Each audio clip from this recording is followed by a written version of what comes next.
क्या आपने कभी ऐसी स्त्री को महसूस किया है जो भीड़ में होकर भी सबसे अलग दिखाई देती है, जो बिना कुछ कहे भी दिल के सबसे गहरे कोनों को छू जाती है, जिसकी उपस्थिति मात्र से जैसे पूरा वातावरण शांत, स्थिर और पवित्र हो जाता है? रुक जाइए, यह कोई साधारण संयोग नहीं है।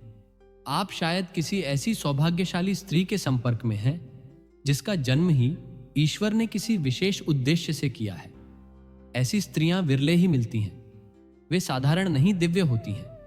परमहंस योगानंद जी ने एक बार 11 ऐसे गूढ़ और रहस्यमयी लक्षणों का वर्णन किया था जो सिर्फ एक साधारण स्त्री में नहीं बल्कि एक दिव्य सौभाग्यशाली आत्मा में पाए जाते हैं। लेकिन ध्यान रखें, यह लक्षण शरीर से नहीं, आत्मा से जुड़े होते हैं। यह आंखों से नहीं, हृदय की आंखों से देखे जाते हैं। इसलिए इस वीडियो को अंत तक जरूर देखें। हो सकता है कि आप इन्हें खुद में पहचानें या फिर किसी ऐसी स्त्री को पहचानने जा रहे हों जो आपकी पूरी जिंदगी को रोशनी से भर दे। तो आइए शुरू करते हैं यह आध्यात्मिक यात्रा, जहां आवाज नहीं, आत्मा की गूंज सुनाई देती है। जड़ मौन में छिपी शक्ति। एक बार योगानंद जी ने कहा था, स्त्री की सबसे बड़ी शक्ति उसकी चुप्पी में छुपी होती है। और सच भी यही है। एक सौभाग्यशाली स्त्री शोर की दुनिया में जीती नहीं, शांति की साधक होती है।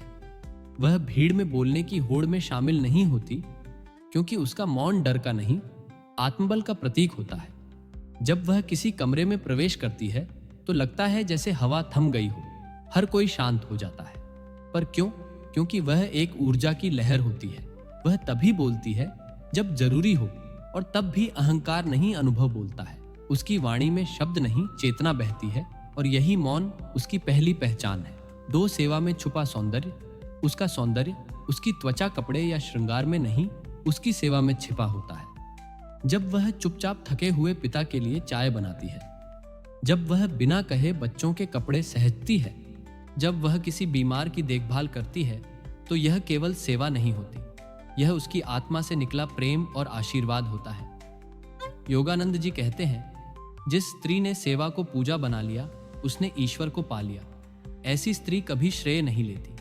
वह नदी की तरह बहती है, सबको जीवन देती है, खुद का नाम तक नहीं मांगती। 3, आंखों में करुणा की गहराई। कुछ स्त्रियां होती हैं जिनकी आंखें देखकर आपको लगेगा जैसे झील में झांक रहे हो। उनकी आंखों में शब्द नहीं होते, लेकिन वे आपकी आत्मा को पढ़ लेती हैं। उनकी एक दृष्टि ही सुकून बन जाती है, एक मुस्कान ही दवा बन जाती है। योगानंद जी कहते हैं, दया किसी किताब से नहीं सीखी जाती, वह आत्मा की पुकार होती है। ऐसी स्त्री किसी पर तरस नहीं खाती, वह सबको अपनाती है। प्यार सीमित नहीं होता, वह माँ की तरह सबको स्नेह सिकता है, देती है। जब आप किसी स्त्री की आंखों में यह करुणा देखें तो समझ लीजिए आप सौभाग्य के सामने खड़े हैं। 4, आत्मबल का तेज। उस स्त्री की सबसे अद्भुत बात होती है उसका आत्मबल। वह दुनिया की चुनौतियों से डरती नहीं, क्योंकि उसका बल किसी और से नहीं, उसकी आत्मा से आता है। वह दिखावा नहीं करती, लेकिन जब समय आता है तो पर्वत की तरह अडिग खड़ी हो जाती है। योगानंद जी कहते हैं, स्त्री का सबसे बड़ा श्रृंगार उसका आत्मबल है। ऐसी स्त्री अपने फैसले खुद लेती है, गलती हो तो बहाने नहीं बनाती, सीखती है और आगे बढ़ती है। वह जहां जाती है वहां की ऊर्जा बदल जाती है, उसकी उपस्थिति ही पूजा बन जाती है। और यह तो सिर्फ शुरुआत है, आगे आने वाले लक्षण और भी गहराई में ले जाते हैं। इनमें छिपी है वह दिव्यता जो न सिर्फ स्त्री को विशेष बनाती है, बल्कि पूरे वातावरण को प्रकाश और चेतना से भर देती है। क्या आप खुद को इनमें कहीं देख पा रहे हैं, या फिर किसी ऐसी स्त्री को जानने वाले हैं जो आपके जीवन में ईश्वर का रूप बनकर आई है? तो जुड़े रहिए। अगले भाग में हम जानेंगे वह लक्षण जो नजर से नहीं, बस अनुभव से पहचाने जा सकते हैं। यह कोई जादू नहीं, यह आत्मा के विशेष संस्कार हैं। कुछ स्त्रियां होती हैं जो जीवन में अचानक नहीं आती, वे ईश्वर के विशेष इरादे से इस धरती पर भेजी जाती हैं। उनकी बातों में अलग मिठास होती है, उनकी चुप्पी में कोई अज्ञात संगीत, और यह सब कोई चमत्कार नहीं, यह उनके आत्मिक संस्कारों की झलक होती है। परमहंस योगानंद जी कहते थे, स्त्री यदि स्वयं को जान ले तो तो वह एक ही जीवन में ईश्वर को प्राप्त कर सकती है। तो सवाल उठता है, ऐसी स्त्रियां होती कौन हैं? क्या वे हमारे आसपास होती हैं या किसी मंदिर की मूर्ति सी कल्पना? नहीं, वे हमारे बीच होती हैं। माँ की रसोई में, बहन की हंसी में, पत्नी की चिंता में या एक अनजान राहगीर की करुणा में। आज हम इस गूढ़ और दिव्य यात्रा में आगे बढ़ते हैं, जहां हम जानेंगे ऐसे 4 और दिव्य लक्षण जो एक स्त्री को साधारण नहीं असाधारण बना देते हैं। 5वां लक्षण, उसकी वाणी में शांति और बल। कभी किसी स्त्री को सुना है बोलते हुए ना ऊंची आवाज ना कोई शोर, फिर भी लगता है जैसे पूरी सृष्टि उसकी बात सुन रही हो। उसके शब्दों में कोई बनाव नहीं होता, लेकिन जब वह बोलती है तो केवल कांड नहीं, आत्मा भी जाग उठती है। एक बार एक वृद्ध गुरु ने कहा था, मुझे आज तक बहुत लोगों ने समझाया, पर जब मेरी माँ ने बस इतना कहा, सब ठीक हो जाएगा, तो मैं टूटे हुए मन से भी उठ खड़ा हुआ। ऐसी ही होती है सौभाग्यशाली स्त्री की वाणी। वह चिल्लाकर नहीं बोलती। वह जब सीमा रेखा खींचती है तो बस एक वाक्य कहती है और सारा वातावरण उसे गंभीरता से सुनता है। योगानंद जी कहते हैं, वाणी तब शक्तिशाली बनती है जब वह मौन से निकलती है, और ऐसी स्त्री की वाणी मौन की संतुलित अग्नि होती है, जो शब्दों से नहीं चेतना से बोलती है। 6ठा लक्षण, उसका संयम ही उसका श्रृंगार। जहां दुनिया दिखावे में उलझी रहती है, वहां वह स्त्री होती है जो संयम में सौंदर्य खोजती है। आपने देखा होगा किसी स्त्री को सादे वस्त्रों में, बिना किसी आभूषण के, फिर भी उसकी उपस्थिति में जैसे आभा फैल जाती है। क्यों? क्योंकि उसका श्रृंगार उसकी आत्मिक अनुशासन होता है। वह जानती है हर इच्छा जरूरी नहीं, हर प्रतिक्रिया देना आवश्यक नहीं। वह खुद से लड़ना जानती है, और वही उसका आत्मबल बनता है। जब लोग स्वार्थ में बह रहे होते हैं, वह स्थिर रहकर ईश्वर को ढूंढ रही होती है। योगानंद जी कहते हैं, जो स्त्री इंद्रियों पर नियंत्रण पा ले, वह स्वयं प्रकृति की अधीश बन जाती है। ऐसी स्त्री कम बोलती है, पर उसकी आंखें किताब की तरह खुली होती हैं। वह कम मांगती है, लेकिन सब कुछ पा लेती है। 7वां लक्षण, श्रद्धा, जो उसकी आत्मा को रोशन करती है। एक कहानी है एक विधवा मां की, जो हर रात अपने 3 बच्चों को खाना खिलाकर खुद बस एक रोटी खाकर सो जाती थी। किसी ने पूछा, तुम्हें डर नहीं लगता कि कल क्या होगा? उसने मुस्कुराकर कहा, जिसने आज तक भूखा नहीं सुलाया, वो कल भी संभाल लेगा। यही होती है वह श्रद्धा जो पुस्तकों से नहीं, जीवन के अनुभवों से जन्म लेती है। सौभाग्यशाली स्त्री तर्क में नहीं, श्रद्धा में जीती है। वह मंदिर जाती है, लेकिन उसकी भक्ति सिर्फ दीवारों में कैद नहीं होती। जब वह सब्जी काटती है तो मन ही मन मंत्र बुदबुदाती है। जब वह सेवा करती है तो उसमें ईश्वर की छवि देखती है। योगानंद जी कहते हैं, श्रद्धा ही आत्मा का दीपक है, और जिसकी श्रद्धा सच्ची हो, उसका जीवन अंधकार में नहीं रह सकता। ऐसी स्त्री की आत्मा में दिन रात वह दीपक जलता रहता है। 8वां लक्षण, त्याग की सहज भावना। त्याग का मतलब त्याग नहीं होता। सौभाग्यशाली स्त्री के लिए त्याग प्रेम की भाषा होती है।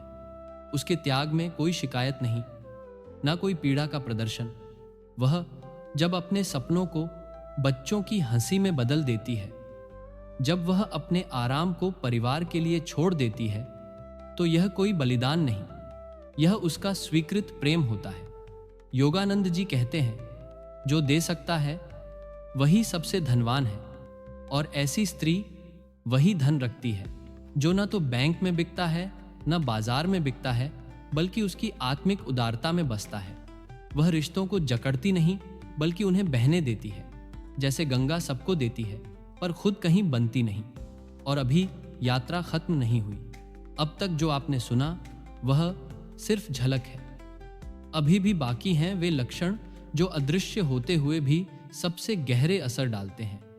इन स्त्रियों को पहचानना आसान नहीं, लेकिन एक बार यदि आप ऐसी आत्मा को महसूस कर लें, तो फिर जीवन में कभी अंधेरा नहीं रहता, या आप स्वयं उनमें से एक हैं। अगले भाग में जानेंगे हम वह शेष दिव्य लक्षण जो एक स्त्री को सिर्फ सुंदर नहीं, पूजनीय बना देते हैं। सौभाग्यशाली स्त्री के दिव्य लक्षण भाग 2। नवाम लक्षण, उसकी आंखों में करुणा की जलधारा। क्या आपने कभी किसी स्त्री की आंखों में झांका है? ऐसी आंखें जो केवल देखती नहीं, भीतर तक उतर जाती हैं। उनमें कोई बेचैनी नहीं होती, कोई अहंकार नहीं, कोई बनाव नहीं, बस एक गहरी शांत झील की तरह ठहरी हुई करुणा। जैसे किसी साध्वी ने सदियों का दुख देखा हो, फिर भी वह मुस्कुरा रही हो। उस मुस्कान में कोई उपदेश नहीं, बस एक मौन साथ चलना होता है। एक कहानी याद आती है। एक वृद्ध और थका हुआ यात्री बरसात में रास्ता भटक गया। उसने एक दरवाजा खटखटाया और भीतर से एक स्त्री आई। उसने कुछ नहीं पूछा, बस मुस्कुराकर उसे भीतर बुला लिया। बिना बोले उसने खाना परोसा, कंबल ओढ़ाया, और जब यात्री की आंखें नम हुईं, उसने कुछ नहीं कहा, सिर्फ अपनी आंखों से सारी बातें कह दी।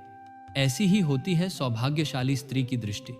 वो किसी की पीड़ा पर उपदेश नहीं देती, बस उसके मौन में वह ताकत होती है जो भीतर का टूटा हुआ मन जोड़ देती है। परमहंस योगानंद कहते थे, जब तक तुम्हारी आंखों में प्रेम नहीं छलकता, तब तक ईश्वर का दर्शन अधूरा है। और इस स्त्री की आंखों में वही दर्शन पूर्णता को छूता है। 10वां लक्षण, उसकी मौन उपस्थिति भी आराधना बन जाती है। बहुत लोग बोलकर असर छोड़ते हैं, पर वह स्त्री चुप रहकर भी सबका फाना तारी है, ध्यान खींच लेती है। वह सभा में चुपचाप एक कोने में बैठी होती है, फिर भी जैसे सबकी निगाहें उसी पर रुक जाती हैं। कोई विशेष श्रृंगार नहीं, कोई आडंबर नहीं, पर फिर भी उसकी उपस्थिति में एक दिव्यता बहती है। एक बार एक साधु ने अपने शिष्य से कहा, तुम्हें उस स्त्री को देखना है जो बोले नहीं, पर उसकी चुप्पी भी ध्यान बन जाए।